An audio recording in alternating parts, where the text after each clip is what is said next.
प्रदेश कांग्रेस मुख्यालय राजीव भवन में आज प्रदेश प्रवक्ताओं और पैनलिस्टों की बैठक हुई, जिसमें आगामी लोकसभा चुनाव के लिए रणनीति तैयार की गई। लोकसभा चुनावों के लिए अखिल भारतीय कांग्रेस कमेटी की ओर से नियुक्त प्रदेश मीडिया कोऑर्डिनेटर डॉक्टर अमृत गिल ने आज पार्टी प्रवक्ताओं व पैनलिस्टों के साथ बैठक की। बैठक के बाद मीडिया से रूबरू होते हुए अमृत गिल ने बताया कि कांग्रेस की विचारधारा हमेशा से सर्वोदय पक्ष के समर्थन में रही है, जिसमें हमेशा से कांग्रेस ने सभी के पक्ष में उदय की विचारधारा को आगे रखा है। देश को एक सशक्त राष्ट्र के रूप में बनाया है, जिसमें एक सुई से लेकर जहाज तक का निर्माण देश में ही होता रहा। उन्होंने कहा कि आज के समय में देश में कांग्रेस की भारत जोड़ो न्याय यात्रा चल रही है। इसके विभिन्न पहलुओं और उद्देश्य को लेकर आज शिमला में हुई बैठक में चर्चा की गई। साथ ही आने वाले लोकसभा चुनाव में विभिन्न पहलुओं को लेकर सार्थक विचार विमर्श हुआ। उन्होंने बताया कि आज की बैठक में आगामी लोकसभा चुनाव के लिए मीडिया कोऑर्डिनेशन के पहलू में रणनीति तैयार की गई। पंजाब दस्तक के लिए सुरेंद्र राणा की रिपोर्ट।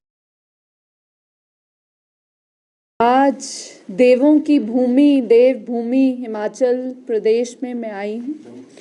तो ये आज की हमारी मीटिंग तो इंटरनल मीटिंग रही। इंटरनल हमने, क्योंकि प्रभार संभालने के बाद अभी मैं कुछ दिन आ नहीं पाई थी, तो हमारी इंटरनल बहुत सारी डिस्कशंस हुई कि लोकसभा में हम लोग कैसे जाएंगे, काउंटर कैसे करेंगे, स्ट्रैटेजीज हमारी कैसे रहेंगी, और बाकी जो पार्टी नेशनल लेवल पे भारत जोड़ो न्याय यात्रा चल रही है उसमें जो हमारे एजेंडाज हैं, जो सोशल, इकोनॉमिक, पॉलिटिकल इनजस्टिस जो देश में हो रहा है, तो उसके बारे में विचार हुआ। दो विचारधारा जो देश में चल रही है, एक वर्चस्व पक्ष और एक सर्वोदय पक्ष।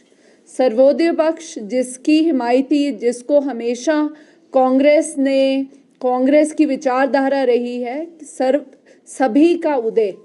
कतार में खड़ा आखिरी व्यक्ति भी जब ये समझेगा कि ये सरकार की जो पॉलिसीज़ हैं, ये सरकार जो कुछ कर रही है, ये मेरे लिए है, तब सर्वोदय आएगा। और कांग्रेस जब से देश निर्माण हुआ है, सुई से लेके जहाज तक हमने बनाया है, और वही चीज़ें हर डिसीजन में, हर लॉ में, चाहे right to food, right to education, right to health, MNREGA को लेके आए, तो उसमें सबसे महत्वपूर्ण रहा वी द पीपल।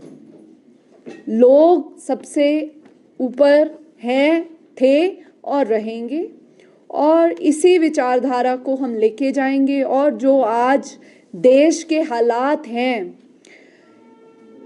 मुझे, जब आप भी सभी मीडिया से हैं तो आप लोग जानते होंगे कि नौकरियों का देश में क्या हाल है। बेरोज़गारी 45 साल से सबसे ज़्यादा है, और आज नौजवानों ने नौकरी मांगना भी बंद कर दिया, क्योंकि जब उम्मीद ख़त्म होती है तो हम मांगने भी नहीं जाते। तो देश का जो कुछ हाल ऐसा हो गया है, महंगाई के लिए अगर मैं, आप सभी लोग मेरे जैसे हैं, आज से पहले हम ये नहीं सोचते थे कि यहाँ से जाना है, गाड़ी में जाएं, ट्रेन में जाएं, बस में जाएं, क्योंकि तब तेल की कीमतें इतनी महंगी नहीं थी। पर अब तो 100 से हमेशा 100 के पार या 100 के करीब डीजल पेट्रोल है, और महंगाई ने देश की अर्थव्यवस्था की कमर तोड़ दी है।